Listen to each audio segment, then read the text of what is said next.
Muy bienvenidos a un nuevo encuentro de Diálogo Abierto. Estamos transmitiendo desde la Universidad Peruana Unión y este es un programa preparado por la Facultad de Teología de nuestra institución. Estamos muy contentos de contar con ustedes en esta programación. Vamos ahora a escuchar una música especial que se llama Descanso en ti. Prestemos mucha atención, esto nos va a preparar y nos va a introducir para nuestro estudio.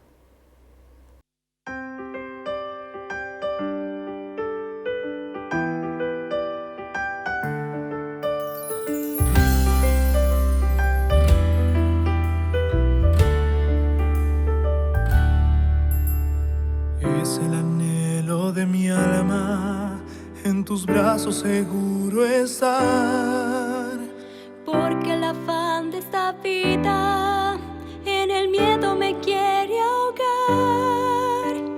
Hoy voy a ti pues hay mucho que cargar. Cambia mi vida y hazme en ti descansar. Crea en mí, oh Dios, un corazón nuevo, transforma un espíritu recto dentro de mí, porque tú eres mi luz, tú mi fortaleza, tú mi salvación, descanso en ti, Jesús.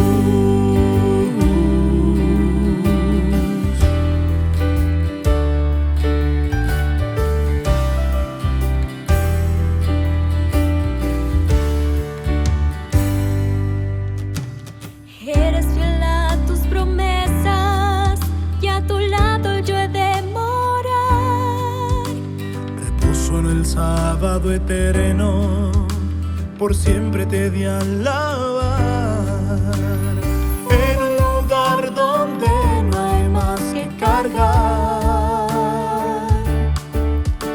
descanso supremo y vida nueva me das. Crea en mí, oh Dios, un corazón nuevo, transforma un espíritu recto dentro de mí,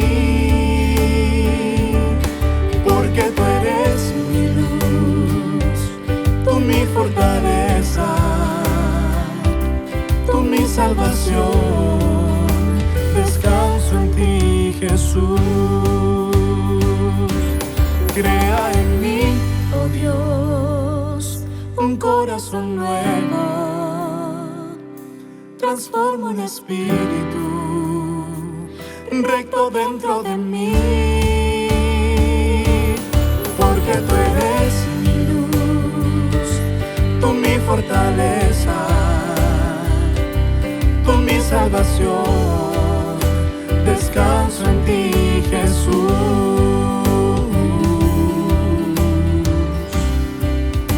descanso en ti, Jesús,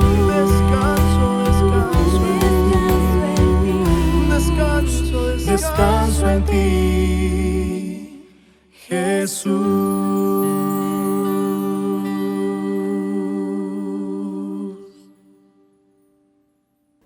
Muy bien, continuamos entonces con nuestro encuentro de diálogo abierto y como lo solemos hacer siempre vamos a iniciar con una palabra de oración.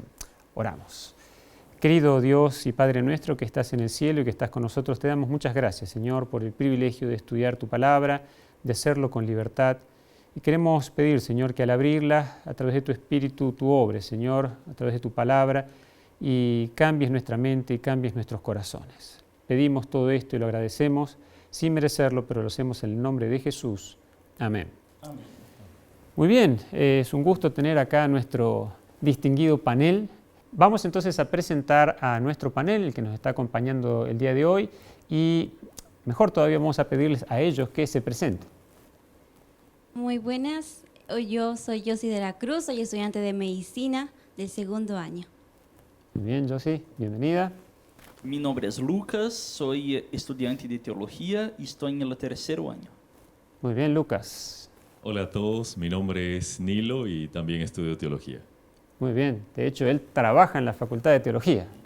Muy bien, fantástico, es un gusto tenerlos entonces con nosotros para estudiar esta lección. Y esta es ya la lección número 12 de nuestro trimestre, ¿sí? Esta lección que nos habla acerca del descanso en Cristo y nos toca un personaje muy interesante de las Escrituras como es Jonás, ¿sí? Jonás, lección número 12. El tema, el título en realidad de la lección de esta semana es El profeta sin descanso.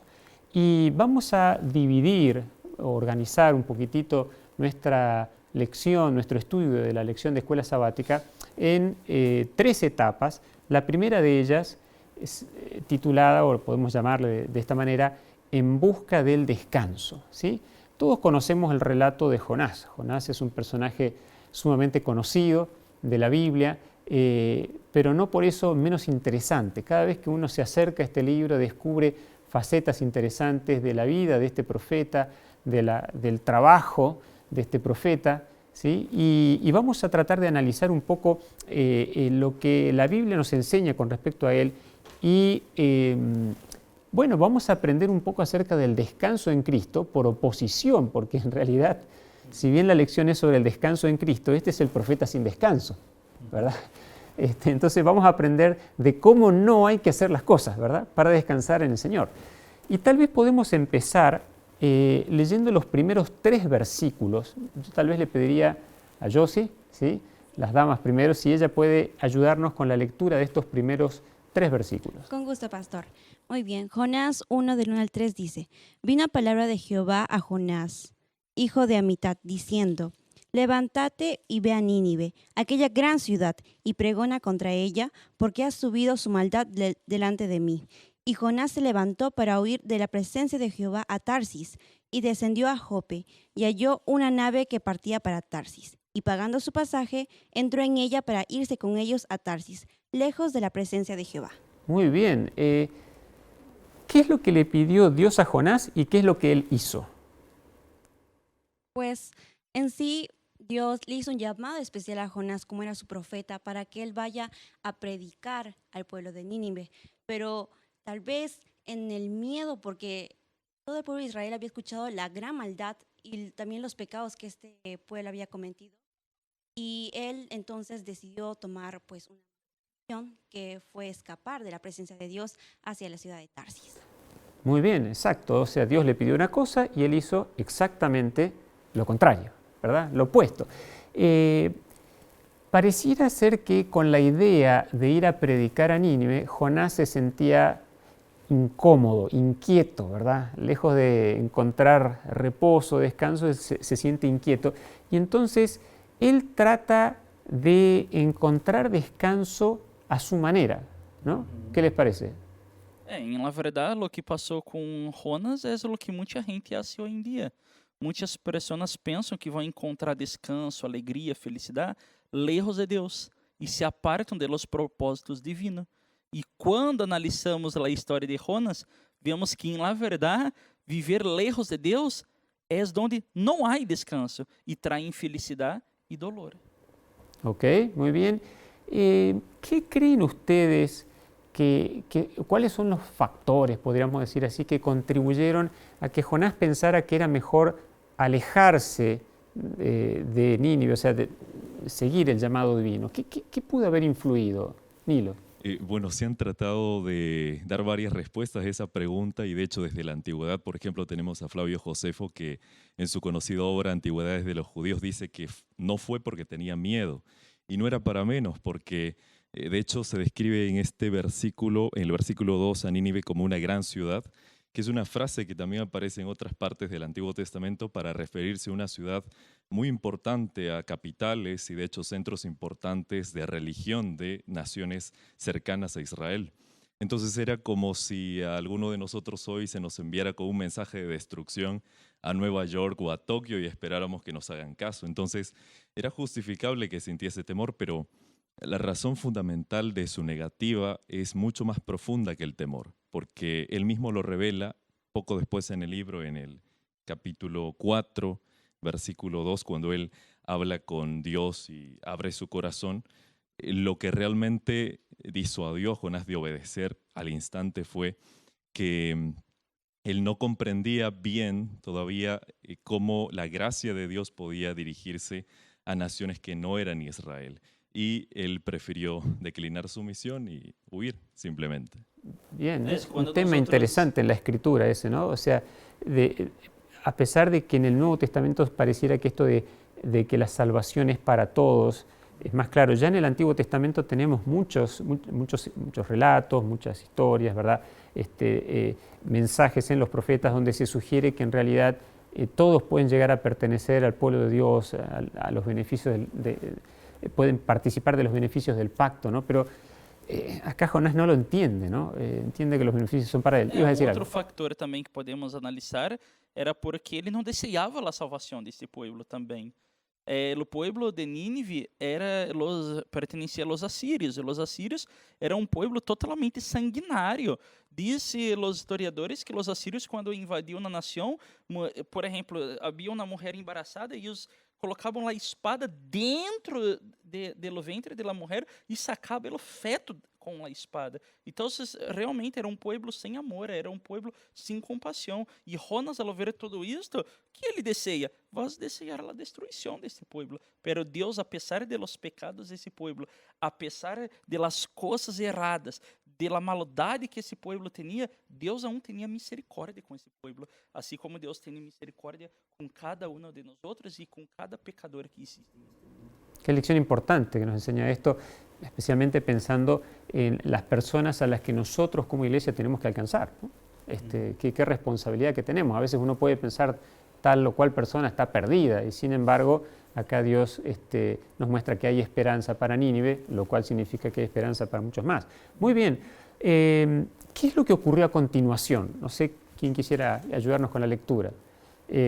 Jonás 1, 4 al 6 es el pasaje. Yo creo que todos conocemos bien el relato, pero tal vez podemos comentar brevemente. ¿Qué fue lo que ocurrió allí? ¿Cómo es que Dios llamó la atención de Jonás para que él, bueno, recapacite un poco, ¿no?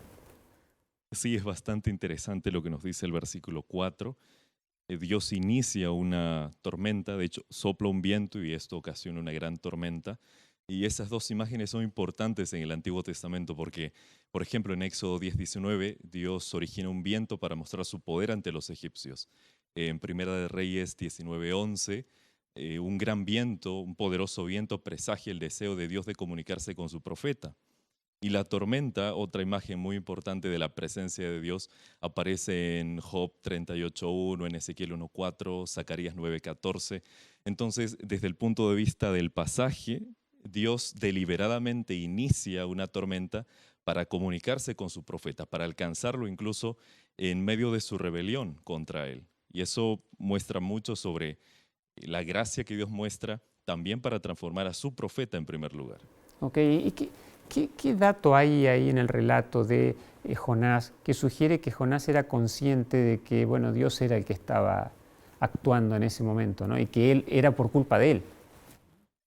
Mira, por exemplo, em Jonas, capítulo 1, versículo 4 a 6, podemos ver assim, né? Pero Jeová hizo levantar um grande vento em el mar, e hubo em el mar uma tempestade tão grande que se pensou que se partiria a nave.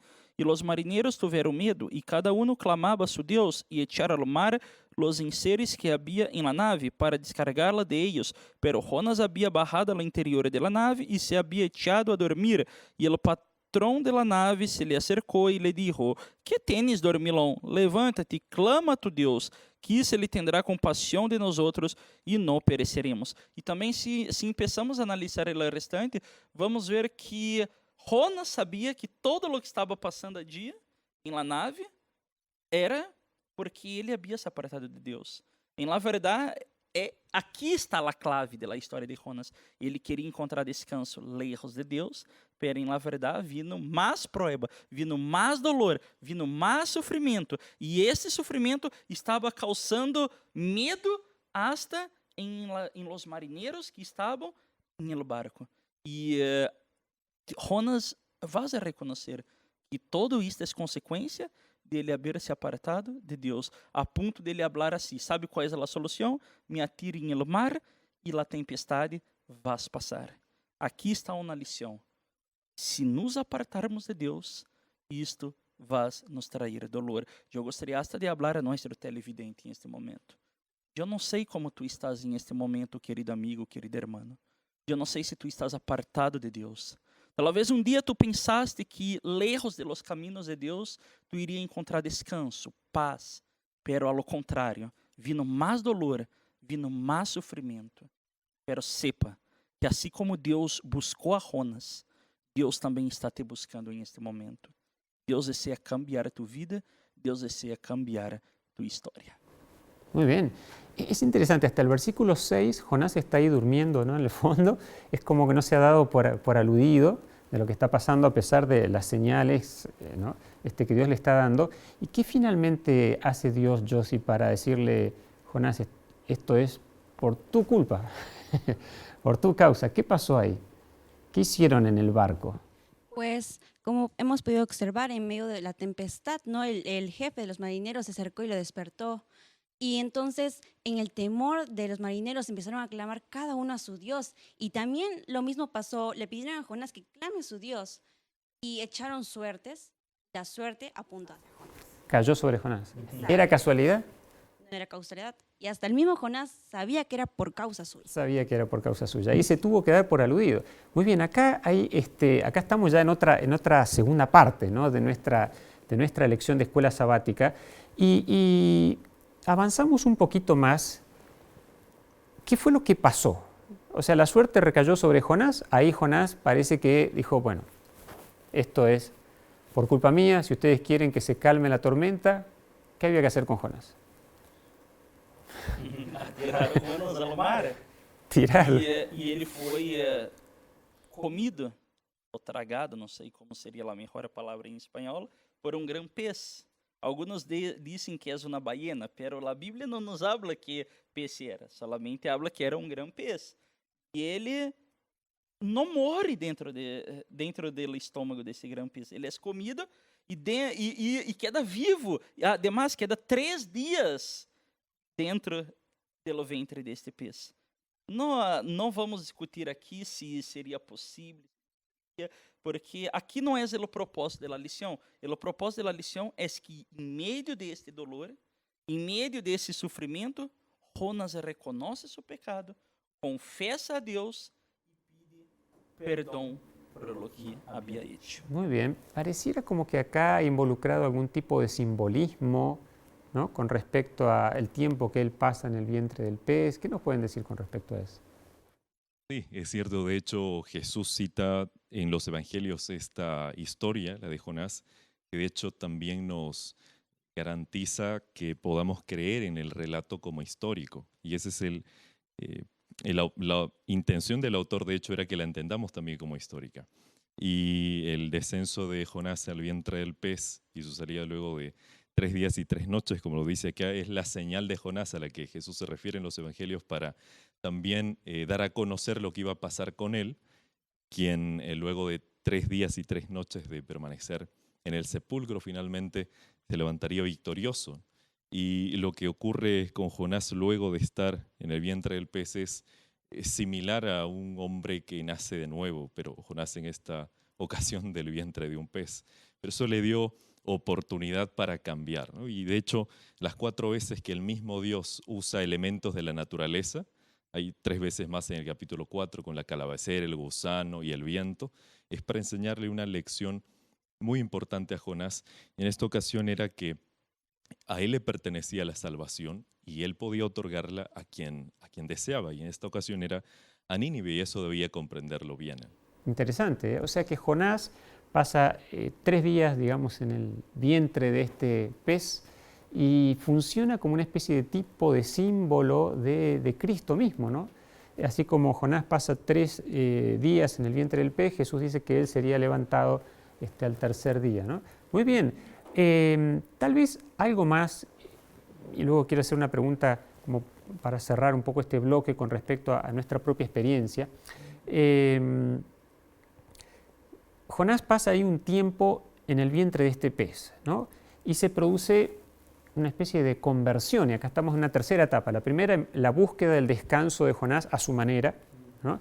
La segunda es esto de Jonás, Jonás como un tipo, como un símbolo, ¿verdad?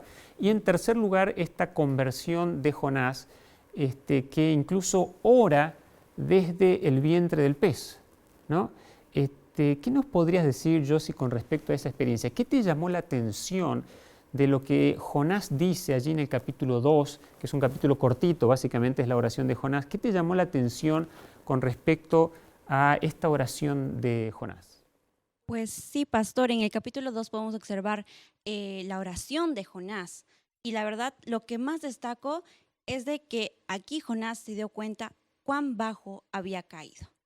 Y él, en la oscuridad, en donde no había nada que el mundo le pueda ofrecer para su salvación, lo único que le quedaba, o bueno, lo único que él necesitaba era a Dios.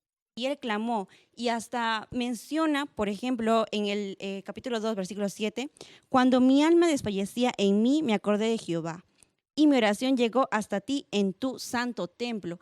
Y nosotros, como sabemos, en el Antiguo Testamento, el santo templo, el santuario, era el único lugar donde se podía encontrar a Dios. Entonces, ¿cuán grande ha sido la conciencia o la idea de Jonás de hasta invocar y pedir el nombre de Dios en el santo? Interesante. Ahora, cuando Jonás ora e invoca a Dios pensando en el templo, ¿está pensando en el templo terrenal? ¿Está pensando en el templo celestial?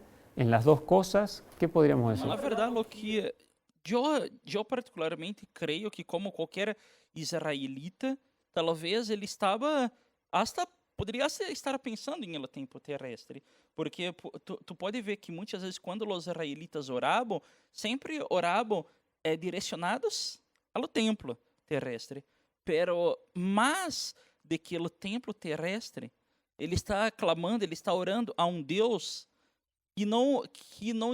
que está no verdadeiro templo, no verdadeiro santuário, no santuário celestial. Jonas não está orando simplesmente a um templo que está em Jerusalém. Ele está orando a um Deus que habita, que vive no santuário celestial. E desde o santuário, Deus escucha a oração de Jonas. Y eso es cierto, de hecho la idea del templo en el cielo no era extraña para los autores del Antiguo Testamento, y de paso quienes ven una conexión entre la oración de Jonás y el Salmo 139, 7 al 10, pueden observar cómo esos dos extremos del universo, la tierra y el cielo, donde la presencia de Dios está por completo, también se manifiestan aquí. Por tanto, ese templo al que se refería Jonás bien podía ser también el templo de Dios en el cielo. Así es, ¿no? Es interesante que Salomón, en la inauguración del templo de Jerusalén, del templo de Salomón, él dice que los israelitas orarían allí, pero Dios escucharía desde el cielo.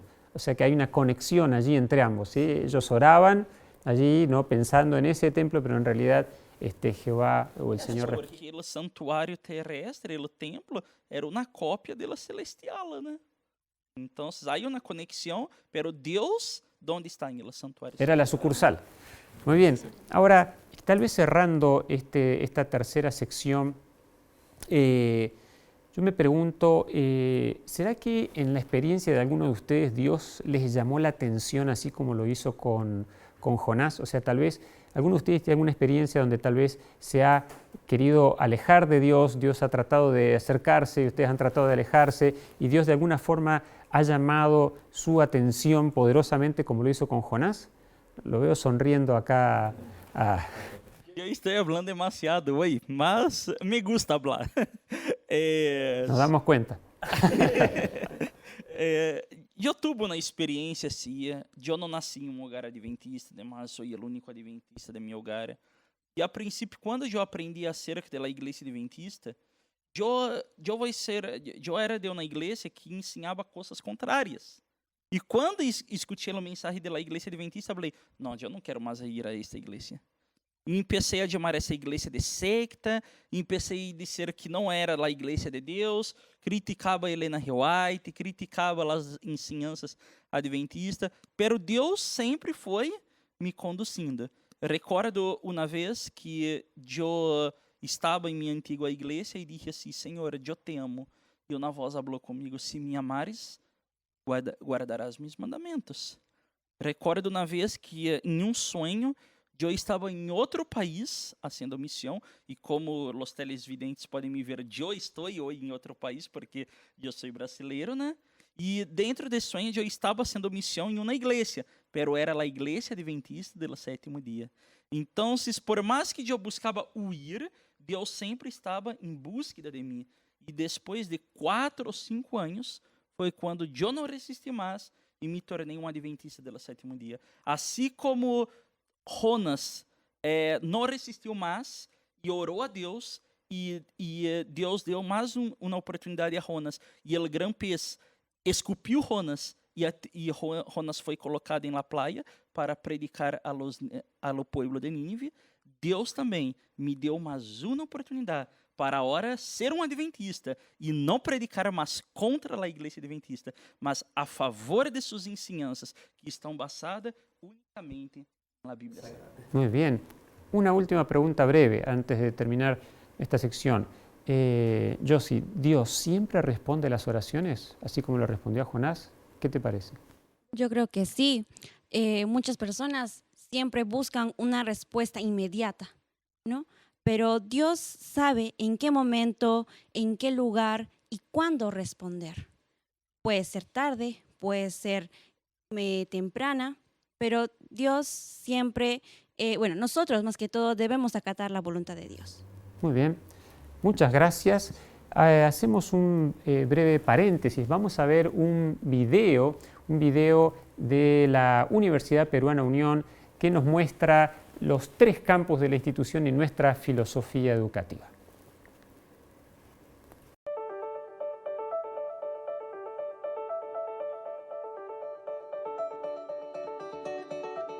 Desde hace 102 años, nuestra institución viene formando profesionales con principios cristianos, educando no solo la mente, sino también el corazón. En esta casa de estudios también establecemos un aprendizaje con responsabilidad social. Nuestros 3 campus en Lima, Juliaca y Tarapoto cuentan con áreas verdes en toda su infraestructura, siendo así una institución promotora de la salud y el cuidado del medio ambiente, con un ecosistema diferente. Somos parte de la Red Educativa Adventista Mundial y mantenemos vínculos institucionales con otros países. En la UPU estamos comprometidos con la continuidad de tu educación. Por eso, no dejaremos que nada detenga tus ganas de salir adelante. UPU, Universidad con principios para grandes finales.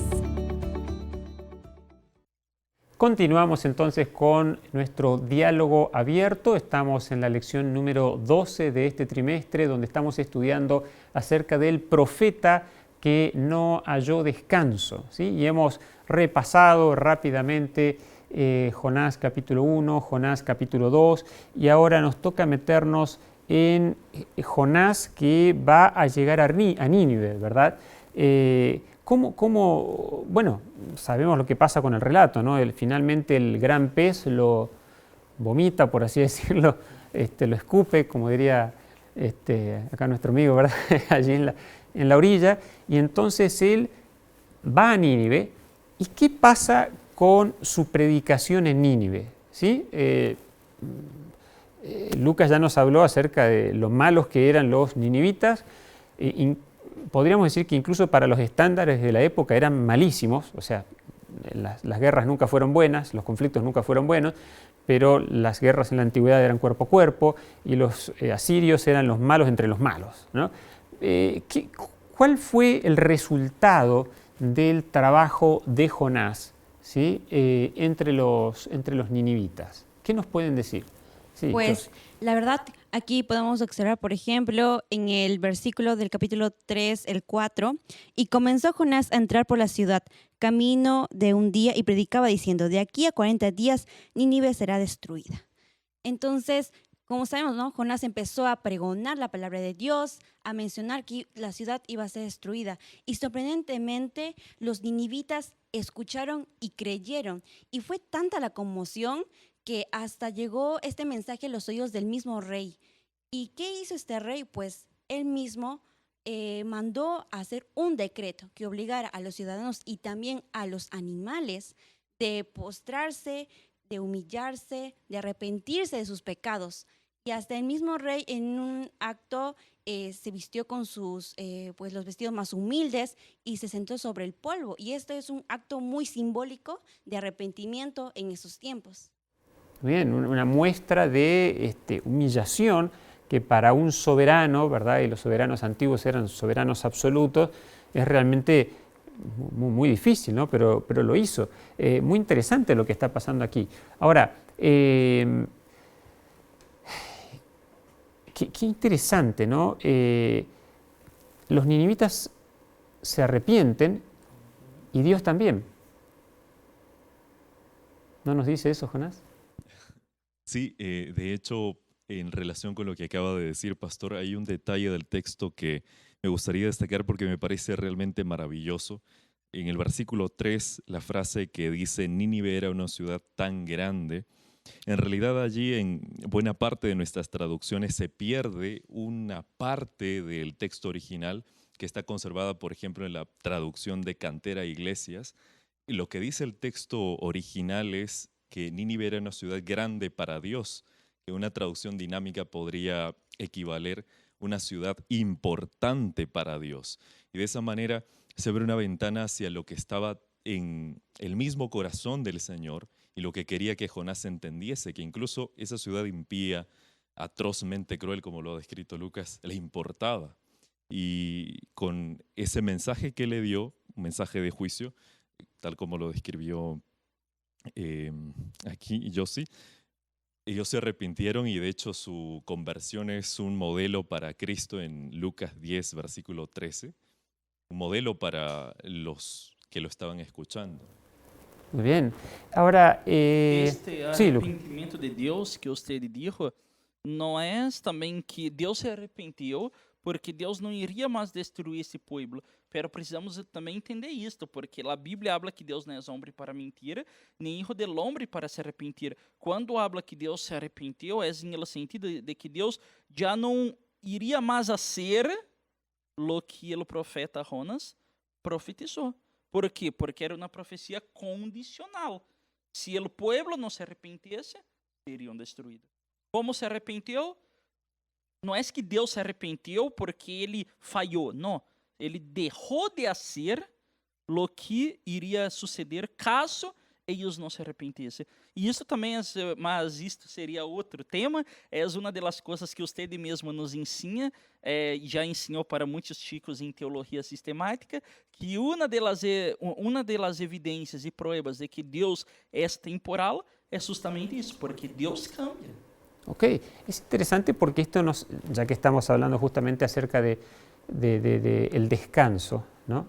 Hay muchas personas que creen, por ejemplo, que Dios define de manera unilateral, podríamos decir, quiénes se salvan y quiénes se pierden.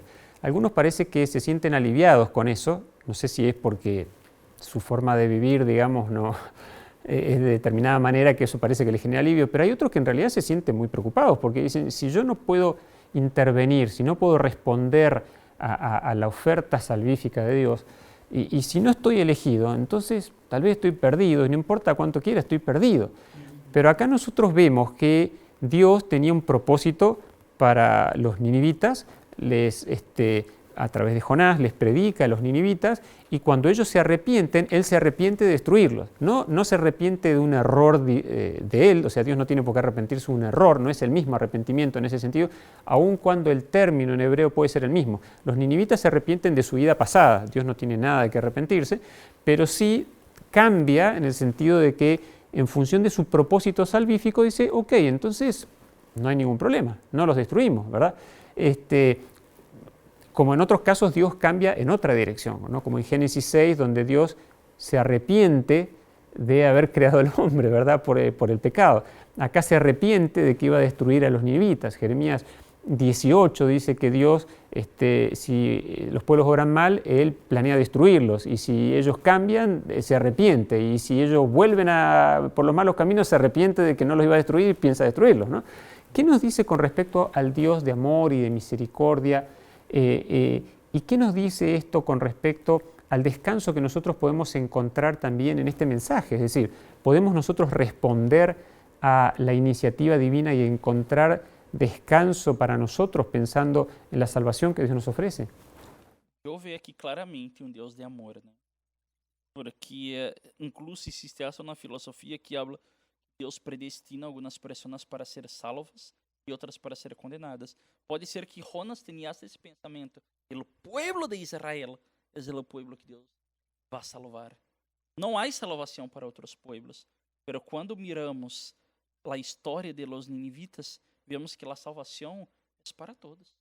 E a salvação eu elijo. Não é que Deus me predestina para ser salvo ou para ser condenado. Não, Ele me dá livre arbítrio de eu aceitar a salvação ou rechazar. E essa salvação está disponível. Não é a um povo específico, não. É a todos. Qualquer que aceitar a salvação pode ser salvo. A história de Jonas nos mostra isto. E agora, mais uma vez, quero mirar nossos televidentes e dizer, como habla mi paisano Luiz Gonçalves, venga mais cerca. Deus deseja te salvar. Eu não sei hasta onde tu chegaste. Eu não sei como está tu vida em este momento, mas eu quero te dizer que Deus deseja te salvar. Deseja salvar a ti, deseja salvar toda tu família. Se tu estás vivendo na vida de pecado, haga como os ninivitas. Arrependa-te e Deus te salvará e guiará tu vida y tu historia. Muy bien. Bueno, visto desde la óptica, desde cualquier óptica, pienso yo, Jonás parece que tuvo mucho éxito en su trabajo misionero, ¿no? A veces en la tarea misionera uno puede sentirse un poco decepcionado porque va y presenta la palabra de Dios a algunas personas y rechazan, ¿no? Uno toca puertas o ofrece estudios bíblicos y no quieren saber nada. Bueno, Nínive va a una ciudad de 120.000 habitantes, que hoy sería una ciudad mediana, en aquella época sería una metrópolis enorme, ¿verdad? Probablemente llevaba 3 días de camino a atravesarla, no había vehículos motorizados. La gente se arrepiente, el rey se arrepiente, cambian, ¿verdad? Tiene éxito. Pero entonces, ¿cuál es la reacción de Jonás a su propio éxito? A ver, Josie, a ver, ¿qué nos puedes decir? ¿Cuál es la reacción de Jonás? Tuvo éxito, se arrepintieron, tendría que estar contento. ¿Qué pasó? Como usted mencionó, pastor, el hecho de ir a predicar, no siempre la palabra de Dios es bien recibida en los corazones. Pero aquí podemos observar que mientras Jonás predicaba, el Espíritu Santo estuvo obrando en cada uno de los corazones. Y Jonás, él debería estar feliz. Él debería ser el primero en regocijarse porque él fue usado como instrumento para llevar el mensaje de Dios a ese pueblo.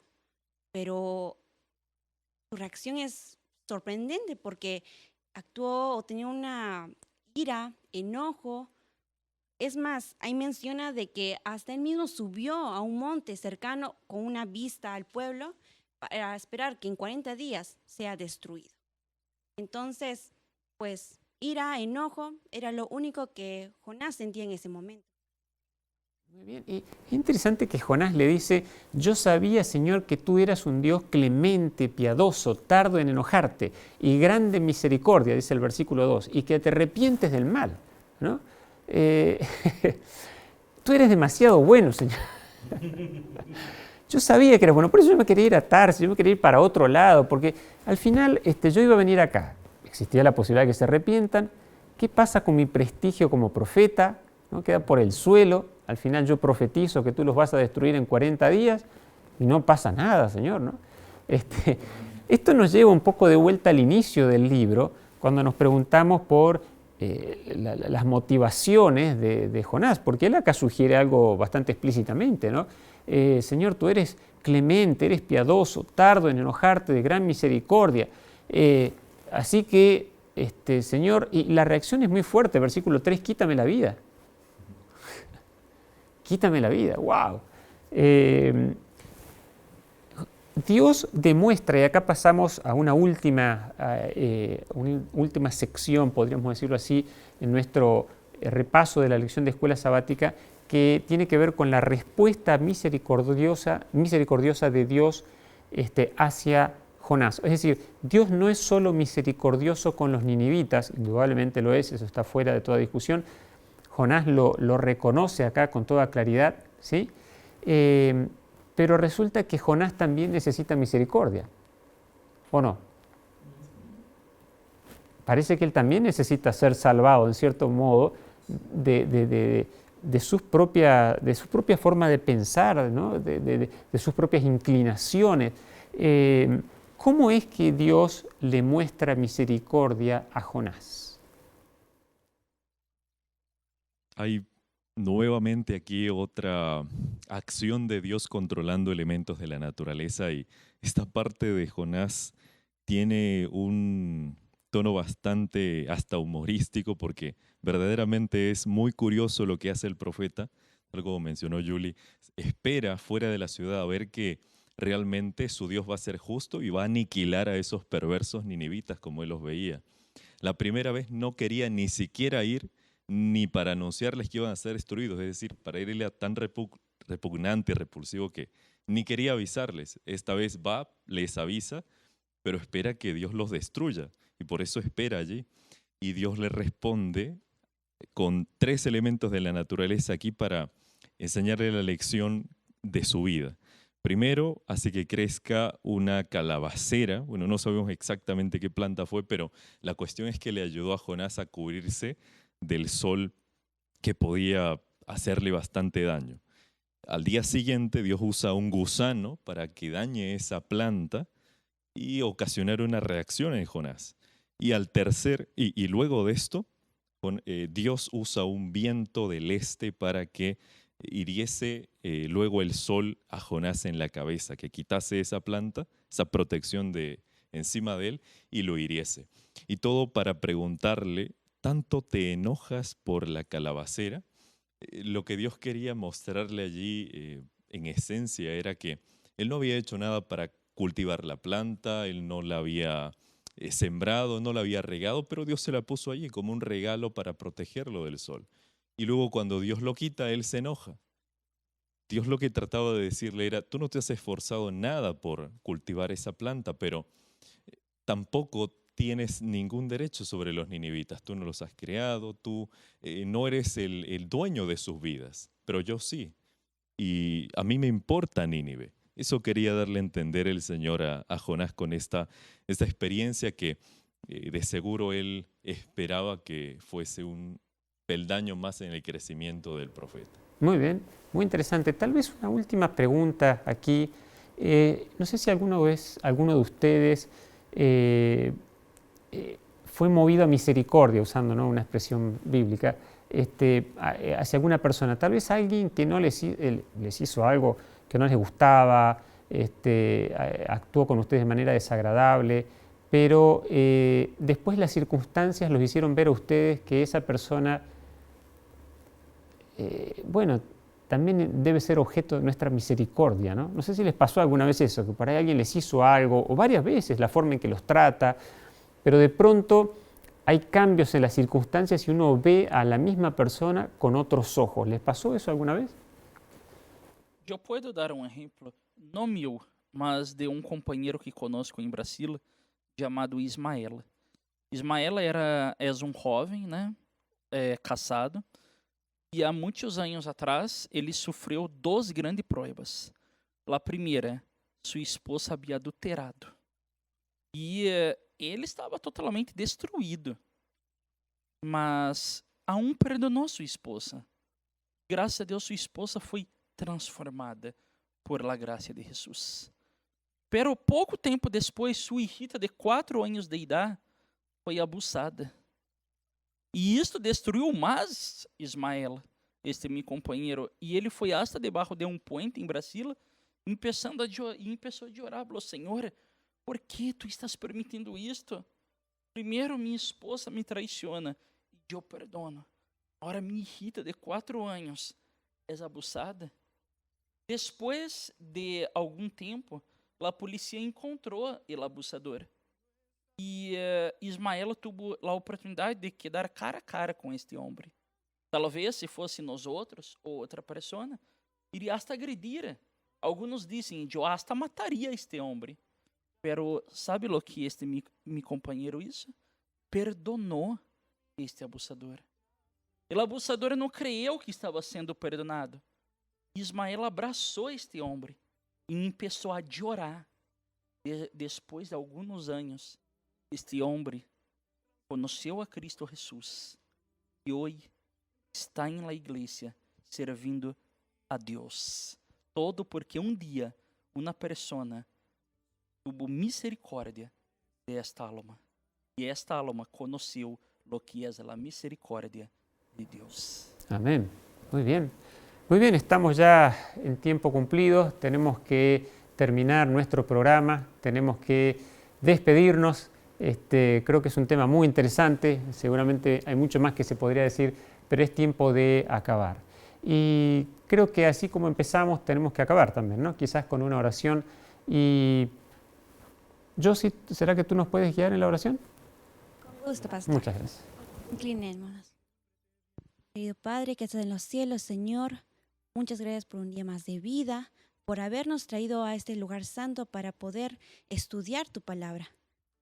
Señor, hemos estudiado hoy día la lección sobre Jonás, un hijo tuyo, un profeta que fue utilizado como instrumento para llevar tu palabra, la salvación a este pueblo. Y nosotros, Padre, ahora te pedimos también que nos uses, que seamos instrumentos, que podamos con nuestras acciones predicar y hablar más del amor y también de tu santa gracia.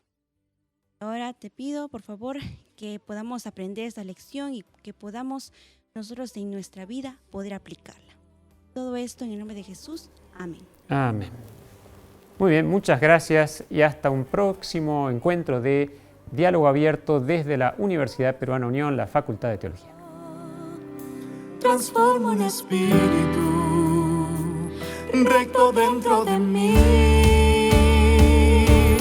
porque tú eres mi luz, tú mi fortaleza, tú mi salvación. Descanso en ti, Jesús.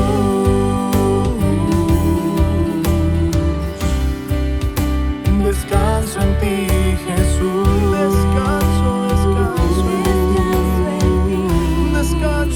Descanso en ti, Jesús.